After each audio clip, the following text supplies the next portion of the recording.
La seule chose qui me vient en tête, c'est une catastrophe, là. C'est un événement chaotique.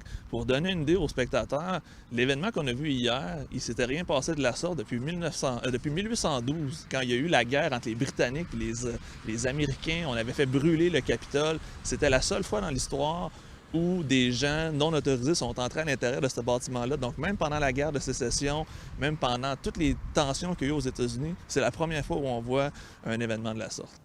Là, on sait, là, c'était une catastrophe hier, qu'est-ce qui s'est passé aux États-Unis.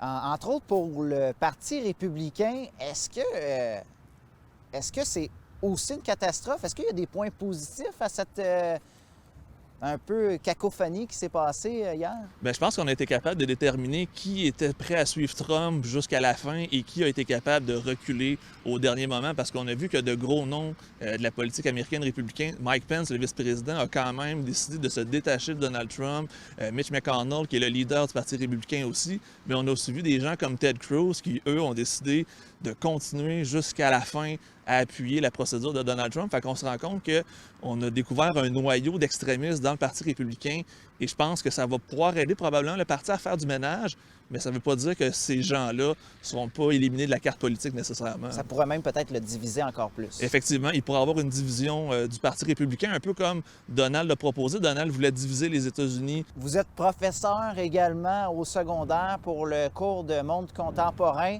C'est le sujet parfait pour vos classes. Vous l'avez enseigné même ce matin à vos étudiants. Comment les étudiants voyaient cette réalité-là? Bien, en partant, quand on fait de l'enseignement à distance, c'est dur de trouver quelque chose pour vraiment les stimuler. Fait que ce matin, j'avais la meilleure des nouvelles ou le meilleur des sujets pour commencer l'année en enseignement à distance parce que tous les jeunes sont intéressés par ce qui se passe. C'est incroyable, puis on le suit en temps réel. Fait que souvent, les jeunes l'ont vu, en entendent parler, ont des opinions, sont déjà très politisés, beaucoup plus qu'on peut le penser. Fait que ça a donné lieu à des super belles discussions, puis j'étais vraiment très content. Malgré tout ce qui s'est passé, je trouve que j'ai été capable d'en faire un peu du positif, là. Sur le point de vue pédagogique, c'était bien, les jeunes participaient Oui, exactement. plus que d'autres sujets? Habituellement, à chaque fois qu'on parle de Donald Trump, c'est le sujet qui fait le plus réagir. Peu importe les années que j'ai enseigné, c'était un personnage qui laisse personne indifférent.